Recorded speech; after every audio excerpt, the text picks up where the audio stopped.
Welcome to the podcast. My name is Jamie Knight, and I'm a realtor with Real Broker here in Cajun Country, Lafayette, Louisiana. The goal of this podcast is to provide massive value by bringing insider access to our area's top agents and find out how they've been able to achieve massive success in their business. My hope is that you take a few things away from their experiences to grow your own business. My guest today is a good friend and fellow real agent, Kendra Scott. Kendra has been in the real estate business for nearly a decade. She prides herself on doing whatever it takes to succeed while raising two small children. Kendra does not pay for leads and has had massive success in her business using social media. Welcome to the podcast, Kendra. Hey, Jamie. Thank you for having me. I am so honored to be here with you. Yeah, absolutely. Love it. Love it. I love Kendra. She's amazing. And I'm so excited to have you on the podcast. So tell us a little bit about how you got into the real estate business and where you came from, how you got here, that kind of thing. Okay. So prior to real estate, I was a lifelong bartender. Okay. In college, you need that little side job. So I started off waiting tables, you move up to bartending, management, all of that. Right. So by my early 20s, I was a little bit burnt out on working until 3 a.m. And that's really when my gears started turning, what else can I do that I can control my own schedule for Right. a bit and then make some money, obviously support myself. Landed on the real estate idea. I kind of was talked out of it at the time. People just tell you, oh, that's not a real job. Okay. So right. I kind of stayed bartending, but then I eventually, took the leap and did it. And here I am today. Nice. Cool. So you've been in the business for about 10 years, which is huge. I mean, that's a long time. That's a great career. So you've got that longevity in your business. So tell us a little bit about what you do in your business that's been able to, get you that 10 years worth of success in the business. Okay. So I can say when I first started, I was terrified. Okay. I am a first generation entrepreneur. Right. So I didn't really have hey, dad, hey, cousin, give me some advice on how to do this. Right. I also didn't even have a business background. I was in college for journalism. Okay. So I was terrified. So the first 2 years, I actually stayed bartending. Right. Because I'm like, okay, I have to support myself and real estate is commission only. So where's the money going to come from? Right. I tried everything. I tried a little bit of everything. I feel like, I kind of just got stuck into, I don't know what to do. I don't know. I just felt lost. Okay. So I realized that I was still using that bartending thing as a crutch, honestly. Yeah. Because I kept saying, okay, when I get 6 months of emergency funds saved up, I'm going to go all in. Yeah. And finally, I'm like, okay, Kendra, you need to look at this like it's a business because it is. Right. So I got very serious about everything. I took some classes, took some courses. I started talking with top producers, and I finally just said, okay, I'm going to let the bartending job go, and I'm going to jump all in. I didn't have my 6 months fund saved up. I really had nothing. So I jumped in. I found initial success with actually door knocking on expired listings. If you're not from the South, you're probably like, what do you mean? What do you mean? You go to their door? It's just we're a different world down here, So that's kind of how I first started getting listings, first started getting traction, Right. dabbled with some other, lead sources.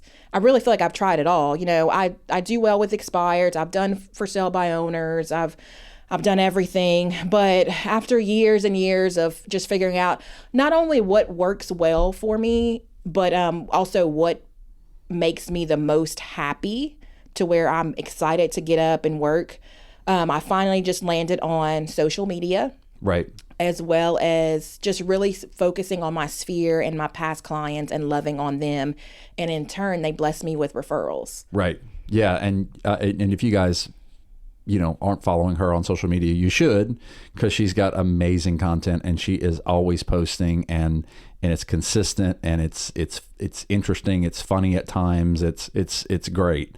So definitely follow Kendra on social media, and we'll put some of that in the details of the podcast. So tell us a little bit about what you're doing on social media and maybe some tricks and things that you do that's working for you, and maybe tell us a story about a connection that you've made. Sure. Okay.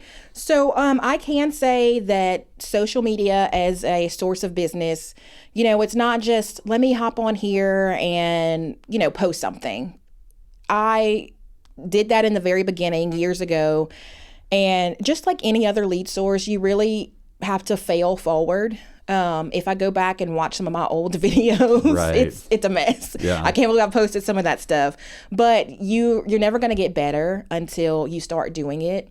And I help other realtors, and they're just like, "Oh my God, I don't want to film. I don't want to be on camera." And I'm like, the thing with social media is you're letting people into your life.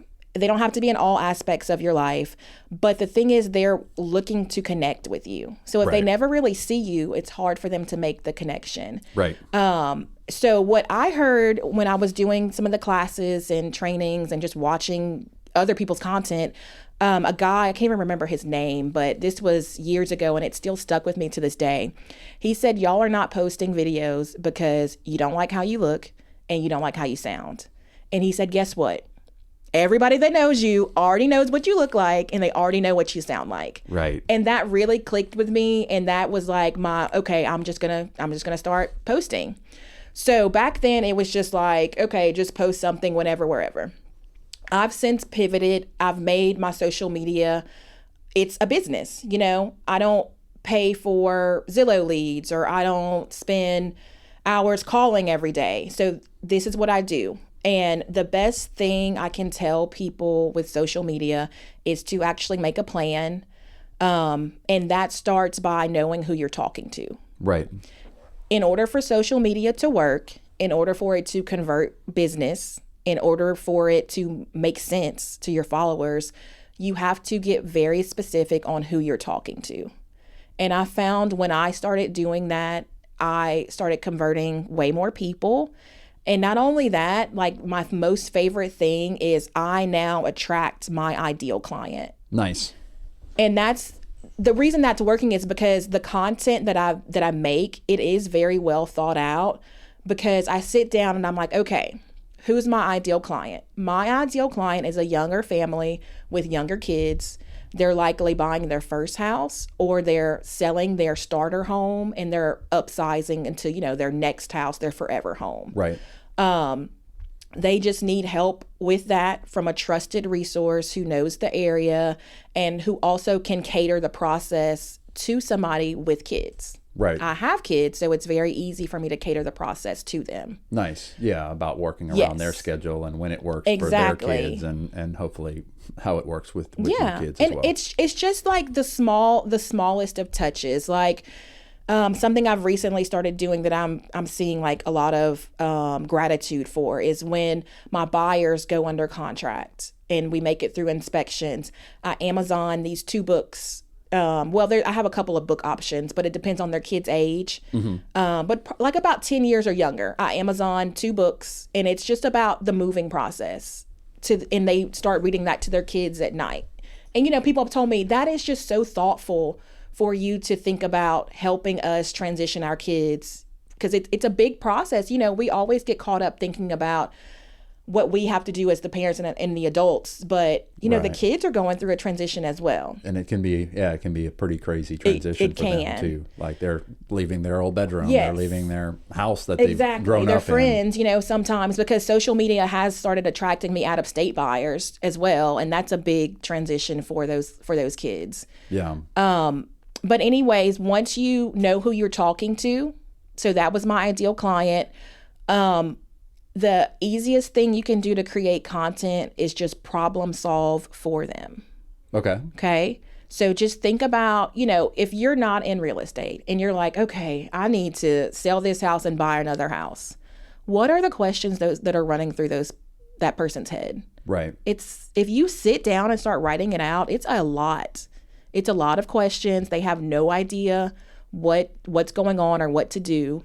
And you just start making little pieces of content that answer those questions. Nice. I like And that. that's how you create valuable content. And that's how you grow your business. that's how you start converting clients. Nice. Yeah, I like that. I like that a lot. So you're engineering your post around your target audience. I'm solving their problems before they know it's a problem. I gotcha.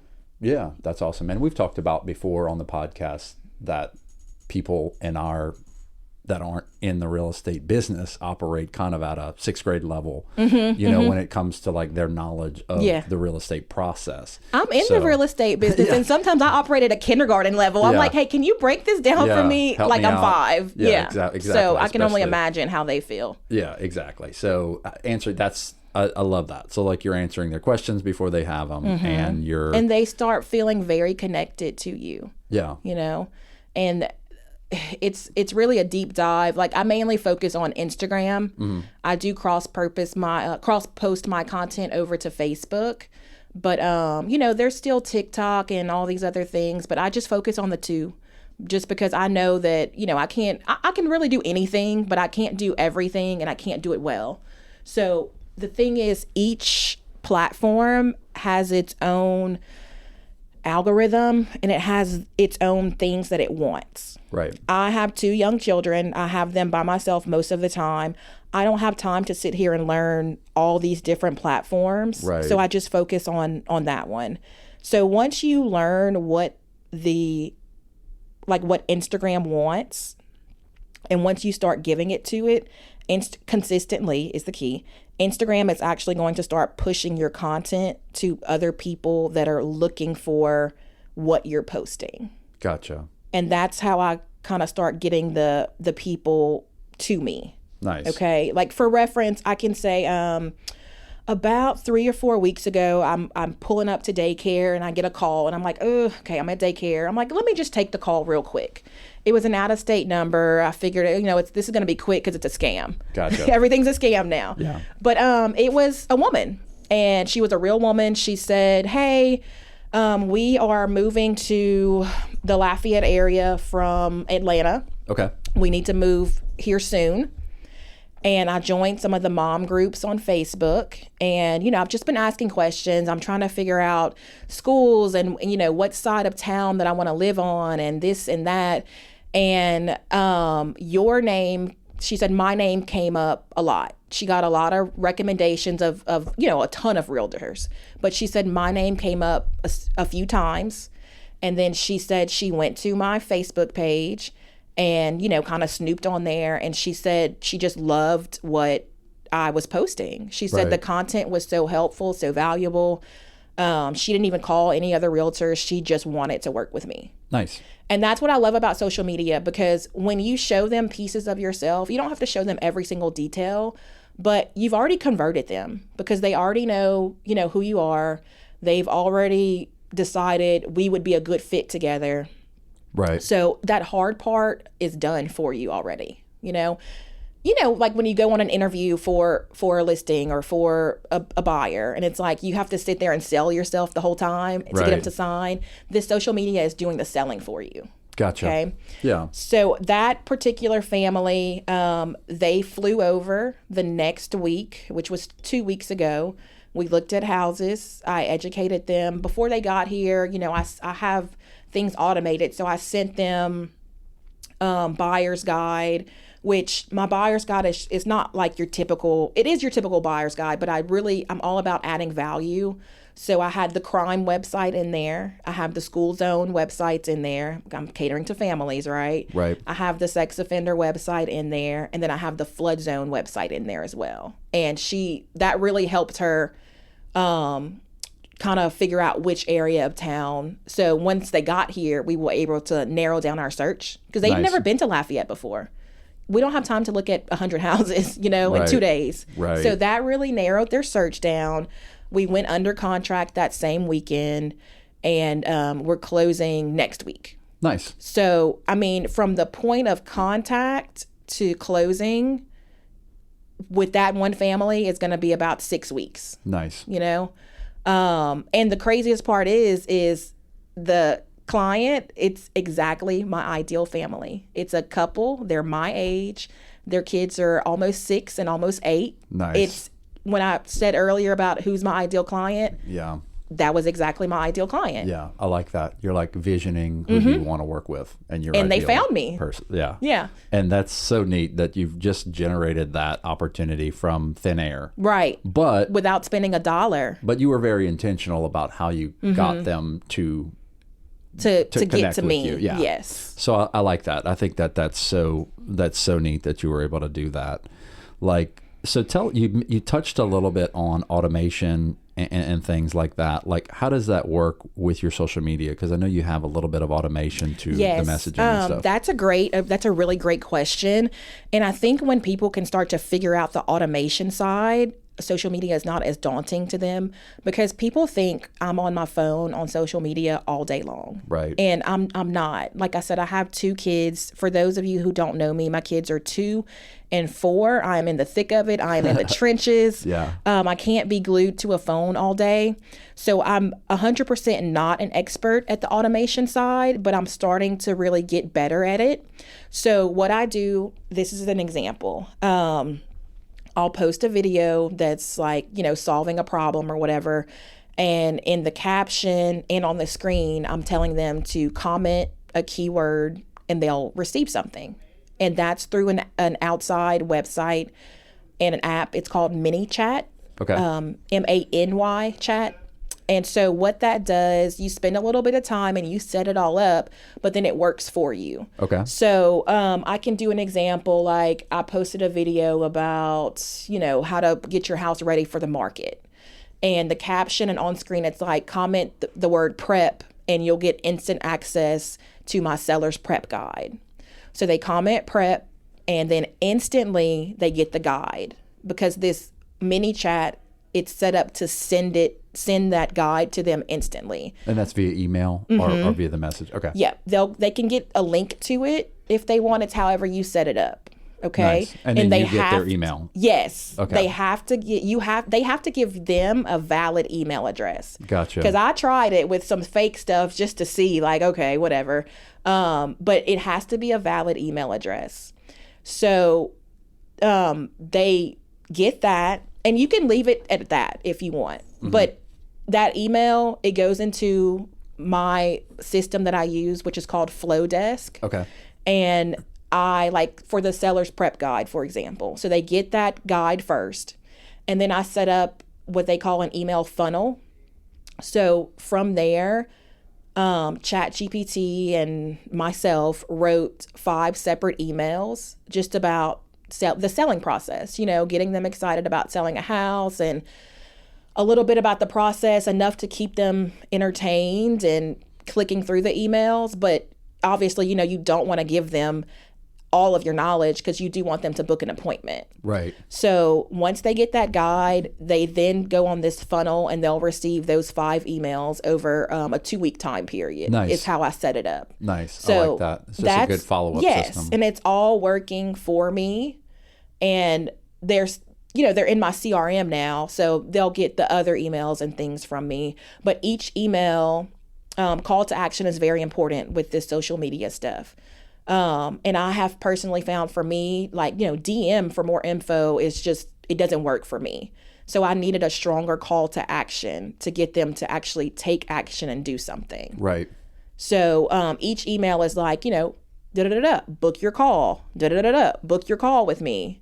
And I've found that I'm, getting more business and converting more followers that way. Yeah. I like that. And then, that's awesome. You don't have to constantly be on there answering messages and responding to comments, because this system is doing it for us. Right. Right. Yeah, that's awesome. I love how that you're doing your I love that you're doing that. That's a very interesting way to make sure that you're being a steward to your time, and that you have a way that they can immediately get something of value from right. you, whether it's whatever report that you and then set the up. thing, another thing with the automation and capturing the email, one of our good friends here at the office, last year, her page on Facebook actually got hacked. Okay. And she had spent so much time building it, and she never recovered her profile. So she lost everything that she had built. Right. So I know you talk so much about the importance of email. So the thing to keep in mind with social media is while it's free and it's a great resource, you don't own your page. Yeah. You could lose that at any time. Or even if you don't get hacked, the algorithm could change, and they often change. So the same people that have been seeing your stuff and love you all of a sudden could not see your stuff. So it is very important to get them off of social media as quickly as you can by teasing them with this info and get them into your email list. Because if you lose your page, you always have your email list. Right. Yeah. No, I like that too, because then you can get them into Constant Contact or, you know, whatever it is, MailChimp. They have a few of other ones that are, and I know Flowdesk has some email settings that you can set up for them for like a weekly email. So yeah, no, I totally agree with you. And like, that's one thing that even when I'm on calls, because I'm a call person, right? I love to use the phone for my business. But even, I mean, I was on a call right before the podcast with a client, just checking in with her, seeing how she's been and checking in. I was like, wait, do I even have the right email for you? And I'm like checking her, you know, I'm like, hey, I don't even have your email right. She's like, give me your email, you know, want to make sure I can keep up with you. I'll set you up to receive some homes in your neighborhood, and I'll set you up to receive a few things. And then that way you can do things like you did something that you do something called nosy neighbor alerts. Yes. Via email too. Yes. So tell us a little bit about that. So the nosy neighbor alerts, it's something that I offer, you know, obviously all of my past clients as they close. I'm like, hey, do you just want updated real-time emails on when things are listed in your house and sold in real time? Because it helps you stay on top of like the value. Right. And it's not like, well, if you live in a massive neighborhood, we would just change it to like once a week or something. Right. But, or something that matches more like your square footage or something. Yeah. In these smaller subdivisions, you know, I set it up in real time. It'll just email them, you know, when something is listed, when it goes under contract, and when it sells. Right. So, because a lot of people just have no idea about value. They don't keep up with real estate daily like we do. So I finally was like, you know what? I can reach this is a lead source for me. Yeah. So I start posting videos, and I'm the nosy neighbor. I'm hiding in the bushes. I'm like peeking over the fence. Awesome. And I'm like, comment nosy to, you know, start your alerts, and I explain what they are. But that's a way that I'm staying in touch with past clients, as well as it's multi-purpose. I'm generating new business with the same idea, you know? Yeah. You don't have to have 100 different ideas with social media. I honestly probably post the same 10 core things over and over again. I just post them in different ways. Nice. Yeah, and you can use that content in multiple ways. Yeah. I like that. Yeah, so talk to us a little bit about, like, I know you have young kids, and you know, a lot of us have young kids as realtors, and we're juggling, you know, their schedules and everything else. So talk to us a little bit about like time management for you. Sure. I will start off by saying something that will probably shock my type A people, but I do not have a set schedule. I am a very type A person, especially in my business life with organization and checklists. My kids humbled me very quickly, and I quickly realized I don't care how I plan this schedule or this checklist, it's just not going to go the way that I plan it. Right. I've always been the primary parent with them. So when I get that call from daycare that such and such has a fever, come get them, that schedule's gone. It's out the window. Right. There's only so much you can still do with a sick 8-month-old baby or a sick 2-year-old toddler. So I, for now, have let the schedule go. I just know, okay, I call it my green activities, and that's money-making activities, which is prospecting, appointments. I know that has to get done every day. Right. For me, and this is the way it works for me, it may not work for other people, as long as I do X amount of hours of this. Of the green activity. I'm fine. Yeah. That's what works for me. So, I can't get up 5 a.m., gym, 7 a.m., calls. And for the most part, I get those green activities out of the way first thing in the morning. Yeah. Because if my schedule goes sideways, it's fine. At least I've done my money-making activities that's going to lead me future business. Right. So I guess specifically to moms, dads with younger children, I would really say to give yourself a lot of grace and do not compare yourself to the other realtor with the older kids or no kids or Right. single, because your schedule will never look the way that theirs looks. I now am more productive, probably working 6 hours a day Right. with these kids now than I was in the past working 12 hours a day. And I manage my time better. The automation of the prospecting with the social media, like we touched on, helps a lot. And then cutting out, excuse my French, a lot of the bullshit Yeah. and focusing on what you really need to do. Yeah. I mean, at least 2-3 times a week, I'm asked to go to lunch. Yeah.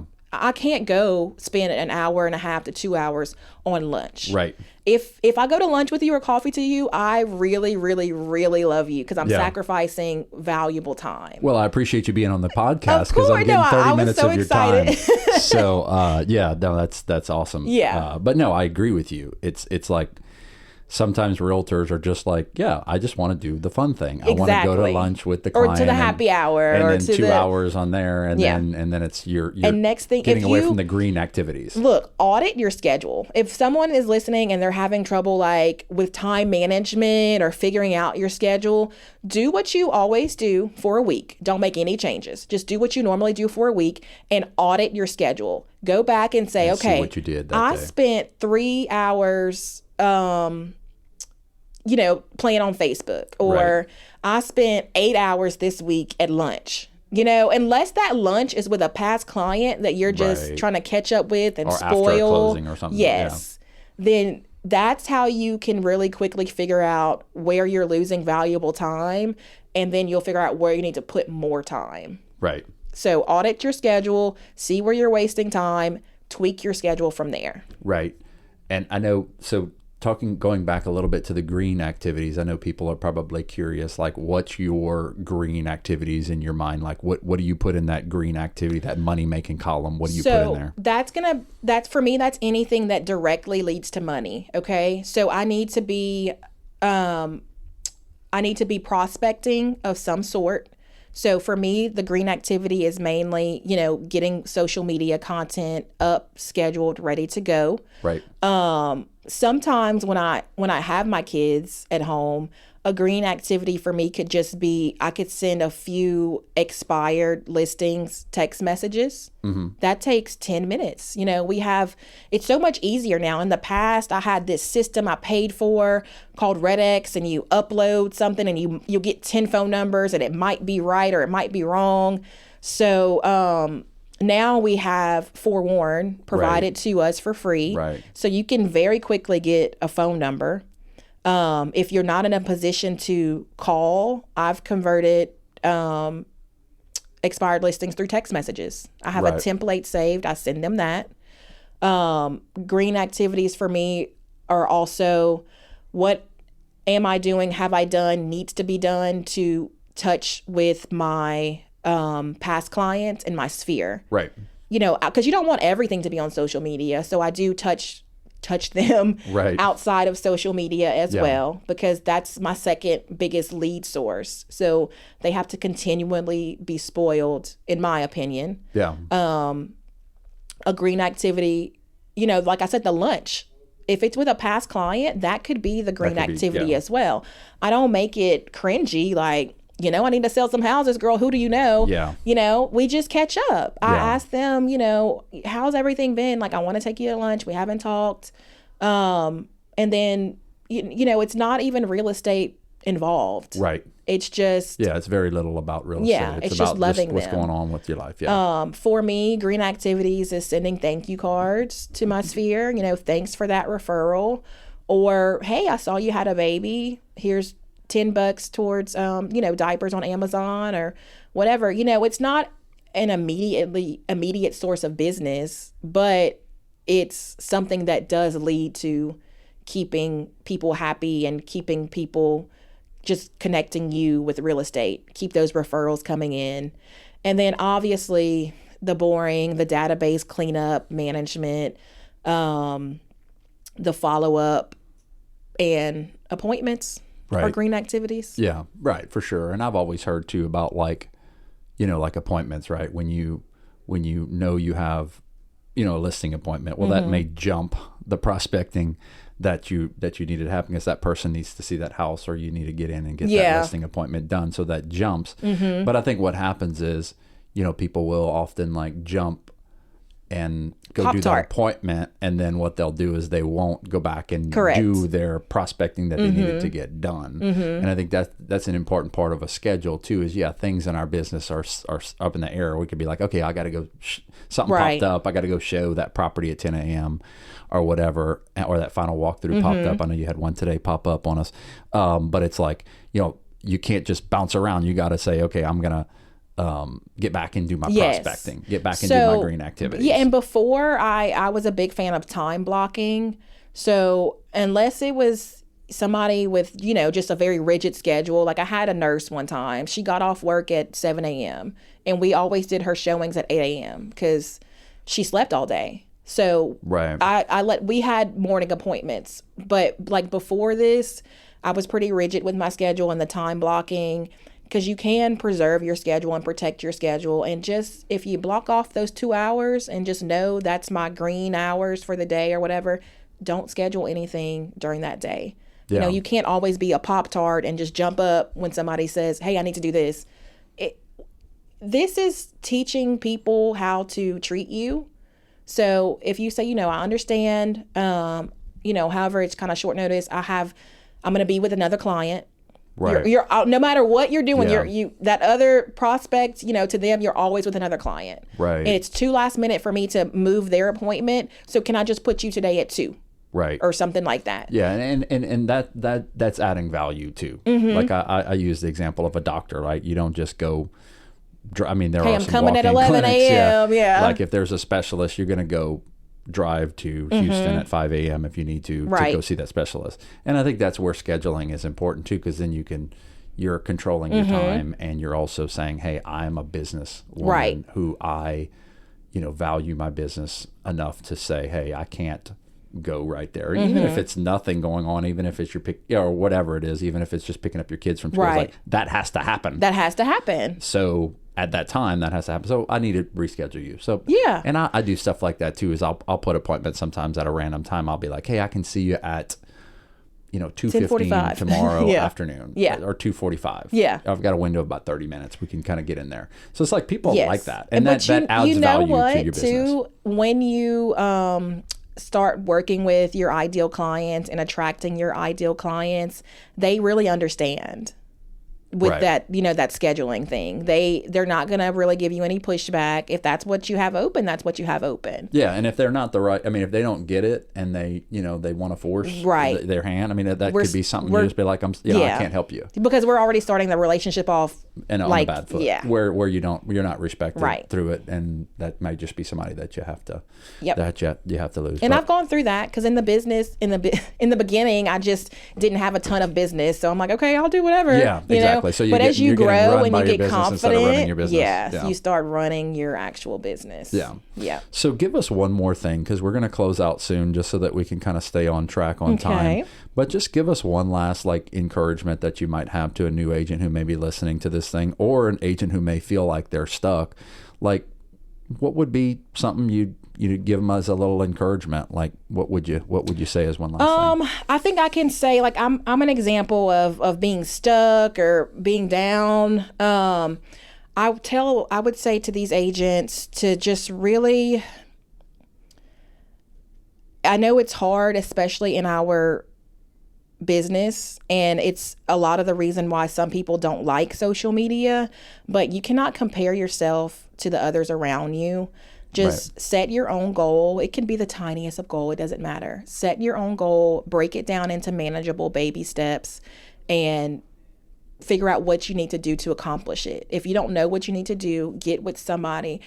As competitive as this industry is, it's also we support each other so much. We really do. And I think some people get intimidated by that, but there's so many people that are willing to help you and that want to help you, and I would encourage them to reach out. I also want people to understand that it's cyclical, And you don't always have to have these big, massive goals. It's fine. If you only need to sell 3 million or want to sell 3 million, that's fine. You don't have to be the $15-20 million producer. Right. You still have worth, and you're still a valid realtor if you're not selling 50 houses a year. Yeah. I can give an example. I don't know how much time we have left. Yeah, no, you're good. But last year, I had 2 toddlers. They're very small. They're very needy. My youngest was sick all the time, and I was always home with him. He was sick all the time. I'm like, "Are you okay?" Yeah. And he came out so healthy, like 9.5 pounds. He came out on his due date. He wasn't early. He just was so sick. And just that, and having them by myself all the time, and I couldn't work my business how I wanted to work it. I ended up, for the most part, stepping back from my business. Yeah, taking a little small break. Yeah. I still worked, obviously, but I wasn't out there hustling, grinding, chasing the business. I just took what came to me. So, and I realized that I was battling postpartum anxiety and postpartum depression. So I really needed to take care of myself so that I could really take care of my babies. Yeah. And your clients. Exactly. So this ties back into the social media and the past clients. So on average, I sell about 5 to 6 million a year. Last year, when I threw my hands in the air and I'm like, oh my gosh, I cannot do this anymore. I'm going to end up literally in a straitjacket. Yeah. So I just didn't prospect. I took what came, obviously, because I have bills to pay. And I sold 3.7 million. So about half, a little over half of what I do. And I was able to do that just from my sphere of influence referrals and just from people that found me on social media. And that's why I love it so much. Yeah. Because even though you're not actively still like doing your social media, it's those videos and that content is still out there working for you. So I got better last year. This year I said, okay, I'm coming back. Like, of course, in the hardest year ever, I'm like, I'm making a comeback. Yeah. So the whole moral of the story is, even when, you're in a down year or you're depressed and, whatever, you can still step back into your real estate business. It's still there. You're still going to do well. We're halfway through the year and I'm already on track to, I've sold 7 homes. I have 6 under contract. So just that through now is basically what I sold all of last year. Nice. So I did come back in a hard market after kind of losing momentum, and the business is still there. The business is there if you want it to be there. You will find it. You have to specifically find what works for you. You have to not let other people discourage you. You have to build a good community. Like I said, with real estate, even though it's competitive, the most of us that are out here doing the business love each other and will help each other in a heartbeat. And if you feel like you don't have that, you need a change of environment. Yeah, change your environment. You need to get a better community that's going to support you. Yeah, absolutely. Yeah, so I mean, that's one thing too that we talk about on this podcast all the time, and we just have such a great community of agents, and I think that came from District South and the culture that was created in District South as a company. And now we brought it over to Real. But, I hope that people at agents who are listening to this go follow you on social media, to see how consistent you are, to see what you're putting out, because you're putting out great content. But, if they're interested in connecting with you, I hope they reach out to you and connect with you, because you've got so much to offer them in the way of helping them with their business, or if they're stuck, or if they're looking for a culture change or whatever. Exactly. I hope that they reach out to you. And just, y'all, I do not gatekeep. I am so transparent. If you need help, like I help people all the time with no ulterior motive. I have people at different companies that ask me for help. I have like templates saved for social media that I send people. I have a starting your social media little workshop that I have. It's I have it as a PDF, and I can send you that even that you can work that yourself, and it'll really kind of start giving you the traction that you need. if social media is something that you want to seriously consider, because really the possibilities with it are endless. And I think the most important thing is you don't have to be an influencer. I don't have a lot of followers, exactly, but you're making good income like from last it. That's what people focus on, likes, and they focus on comments and all this other stuff. It's like, I think it was matter. 40 grand of income last year from that, from 1,000, however many followers. Right. It's not about the amount of followers. It's about the engagement that you're getting from those followers. People don't even like, I'm sure you're looking at it, you're like, this video might have got 5 likes. Right. But yet you've gotten like 20 messages from it. And it's so like, okay. You can't, I think that discourages people, but it takes time to start, and don't get caught up with the likes and the follows and all of that, because it's still giving me business, without having 50,000 followers. I think I have 1,000 followers. Yeah, but no, exactly. And that, exactly. People, and that's where it comes down to, like, people look at likes and they look at followers and they look at that as, and they're like this self-worth. Isn't doing anything. Yeah. I've had people reach out to me and they're like, hey, it's Kathy. I'm like, oh, okay, hey, girl. I'm trying to figure out who it is, and she's like, yeah, I've been following you for 5 years. I need to sell my house. You go back to them and you're like, they haven't liked anything. I'm looking. Kathy is. Don't follow her. I have no idea who it is, but hey, she followed it for 5 years. Let's go, baby. What time? You know. What time? Let's go. So don't get caught up in that. Yeah, I love that. Yeah, and thank you so much for spending your time. I know it's valuable. And I know other realtors are going to just get a ton of value from everything that you've said. And I know it's like drinking from a fire hose with all this social media stuff, but hopefully they've gotten a ton of value and a couple tricks and tips and ideas that they can use to improve their business. So again, thank you so much for being on the podcast. Thanks for having me, Jamie. And I hope that you guys continue to follow, because we're going to continue to interview top producers like Kendra and continue to share people's stories. So hit that subscribe or follow button on whatever platform that you're on, and feel free to reach out to us on any of our platforms, and we'll put some of that in the description of the video. So I hope you guys have a amazing day, and I hope that you continue to follow the podcast, and we'll talk to you guys very soon. Talk to you all later. Bye.